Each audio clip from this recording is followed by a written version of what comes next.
Kiran's vocal exercises. Kiran vocalizing. Say ja. Come on, say it the way you do. You say it so nice. Ja. Uh-oh. I won't say ja. Hi. Can you just steal my shirt? Here. And here's the announcer. See that? I asked the question. The and announcer who I don't know her name. Did both. Question. Announcer, what's your name? Yashoda. Yeah. There you go. Smile for the camera. Thank you. Thank you. Don't stick your tongue out. Kiran, it's offensive. Oh my god. Kiran, are you also chewing gum? No. Okay. It's molatti. What is that? Molested. Oh no. This is for Baba. This is why your musicians should never be before time. They should never ever. No, they're so distracting. They're really distracting. I can't, you know. I usually put my makeup on in silence and I center myself. Ja, this is good makeup. You gonna put on any more? No. It's really Can we good. do Looks like nice. a rap kathak? Hi, how are you? Hi. Good. Are you well? I'm looking forward to it. I'm looking forward to. Otherwise, I'm sure it will be okay. This is Kiran, who is going to be singing very kindly tonight, and this is Bagishi's mom, Ah. Hello. who's come all the way from St. John's. Oh, really? Yes. Newfoundland? Yeah. Wow. Do you know where Bhageshri is? I think that she's gone for a little while, but I think she'll be back soon. She has to be back, obviously. Yeah. Oh, I guess she's gone for practice or what? I think, I'm not sure. तो गए? आपने भी काला पहना? हम सब ने काला, जानो ने भी. नहीं नहीं. Very nice. इधर पेन लगाऊं या नहीं लगाऊं? Move and then decide. Move and then decide. Move. और आप कोई चीज पहनी थी अपने कान में? नहीं. अम्मा का ले लो. मैंने पहना हुआ है. नहीं. नहीं, यहाँ. नहीं. She's being minimalist because her sister has told her to be minimalist. No, Amma, this was my decision. I told Mooney I'm not going to. Where will you get? अम्मा को पता था, हम बहुत प्यार करते हैं. बाबा ने मुझे फोन किया. I know, उनको विश्वास.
Te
Sara Suleri, and it gives me considerable joy to be here this evening, welcoming you to what I find a remarkable meld of cultural celebration that is represented by the works of Zahoor Akhlaq and Sheherazad Alam.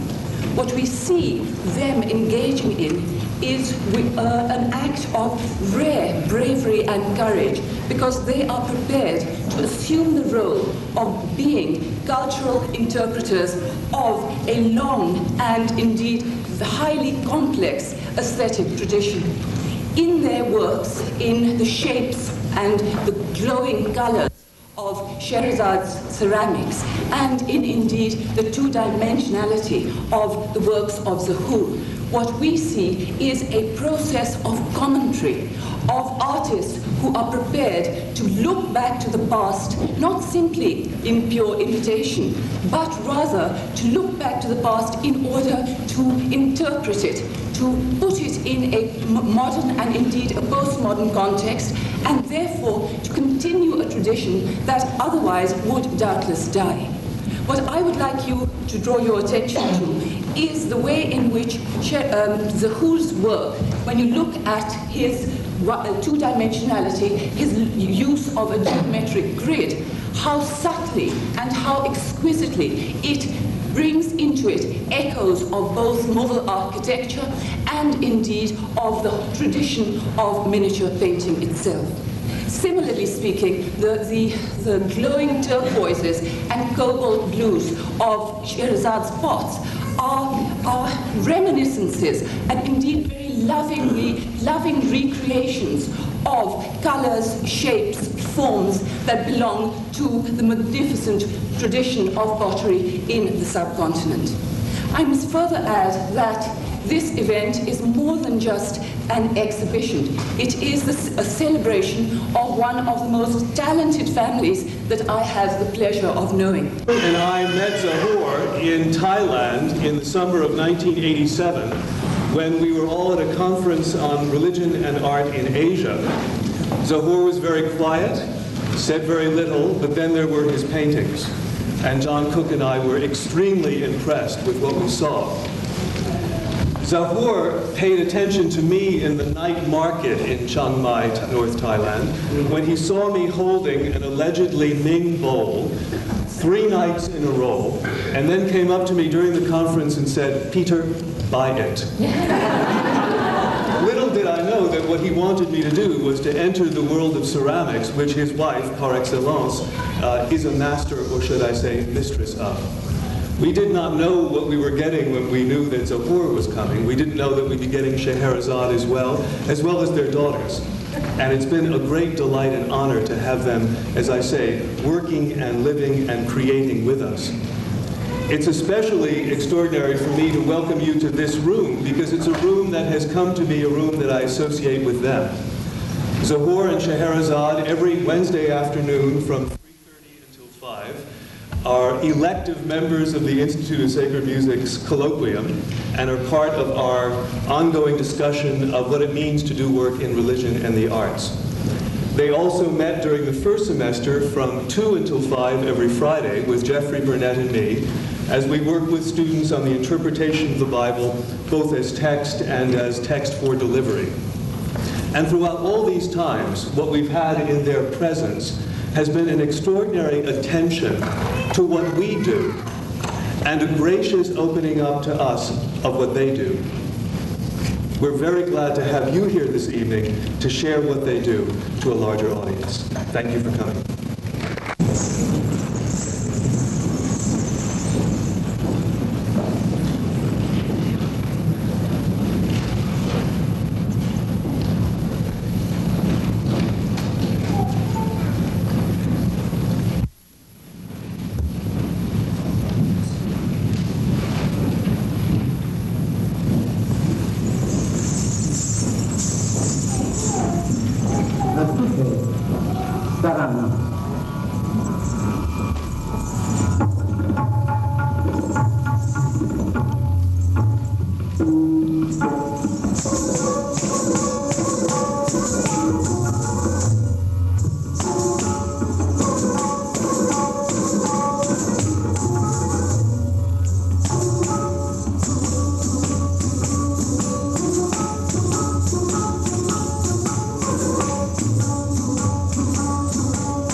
very favorite cat that she left behind in Pakistan, and she has written a poem on her cat.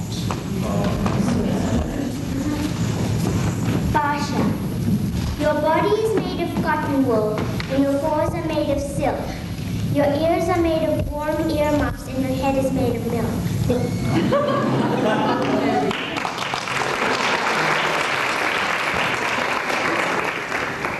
What is this one? Dreams. This is her poem on dreams. Dreams.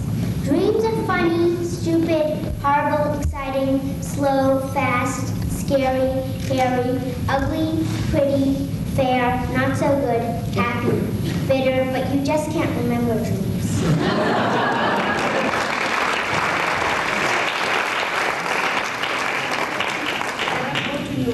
Go to Noor. This poem Noor Jahan has written on Sarah.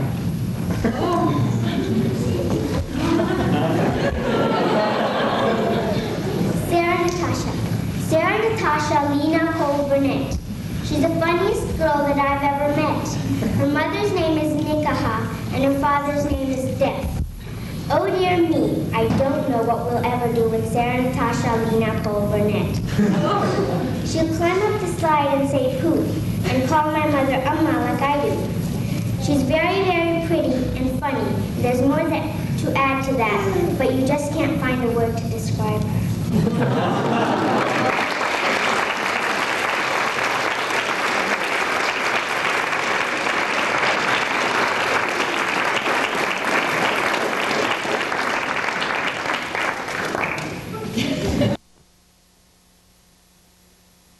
This is a symbol from Chinese tradition, and as everybody would know, it's a very familiar and,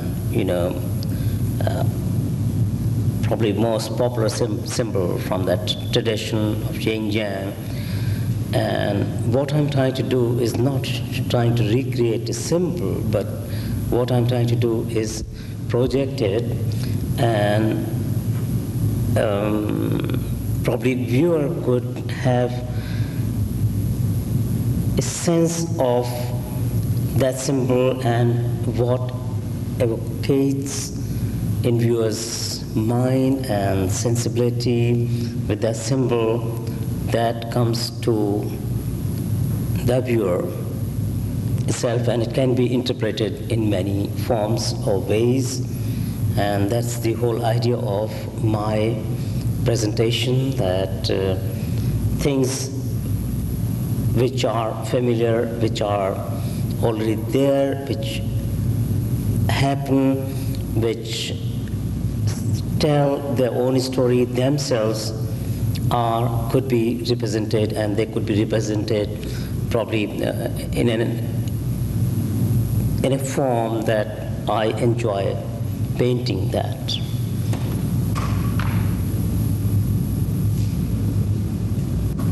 The image structurally is built on its basic form, which is from the Mughal miniatures, are part of manuscript, and part of manuscript meaning thereby that they're divided into two form. One is visually representing what is being inscribed and what is being said by means of using calligraphy, and that version is represented there. And so this whole image represents couple of figures from miniature painting, and using a method which is known as collage, and putting it down and seeing how it really works out in this whole structure. And this blue is usually used with gold and ochres and other combination of colors, but I've minimized that, and I've made it totally to come out as blue itself. Though this work is based on the same miniature structure, but it has fragments from miniature and the architectural features, and which are sort of combined together to give that sense of space, and they work in that kind of a special order, which is a license for a painter to arrange things, not really using perspective or all other elements. In this painting my effort is to sort of really express the feeling of space with using two images which are representational images, but at the same time with the same usage of same tonal color. One could give a distinct feeling of a kind of space which is almost surrealistic, or which is almost hypnotic or something else. This is a conventional structure of miniature painting in the subcontinent, and it has its all features around it, and this painting is actually based on a painting from Shah Jahan's time, although the image is being reduced in terms of proportion. And what I've tried to do is actually look into the structure or the aesthetic structure of the whole pattern of miniature painting and use it to give it a sense of another dimension, and not actually repeating the painting or repeating its whole structure, but looking at it from today's point of view, or let's say the painting in terms of contemporary painting, and which is an expression of our own time. This painting has a conventional structure. I mean, when I say conventional structure, meaning by that it's placement in two-dimensional space, and that placement is also has its own borders or its own linear formation, which could suggest space if it is used sensitively.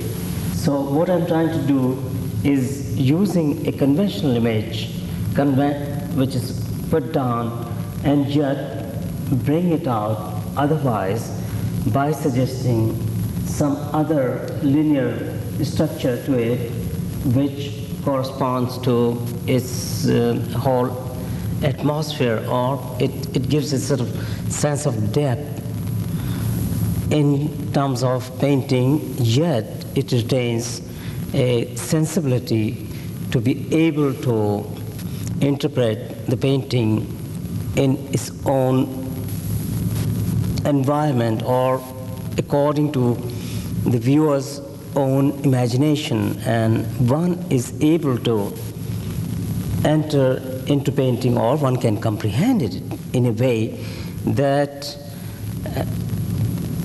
one is looking at it and really realizing it on one's own, in one's own way, rather than what's being dictated or said by the painter, but is left to the imagination of the viewer.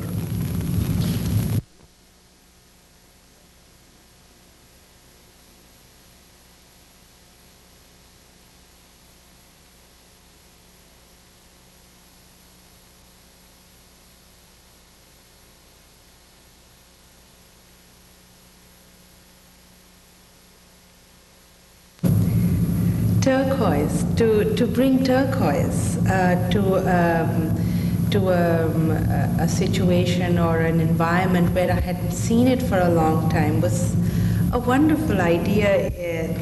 As I started to work, it took me time to bring it together, and then it started to work, it seems to me it started with the Egyptians, the Persians worked on it, and then I wanted to share it. And just in the past 2 or 3 months, it's really started to work for me, and I'm getting the right color, and then I started to work with the brushwork, and this is the result.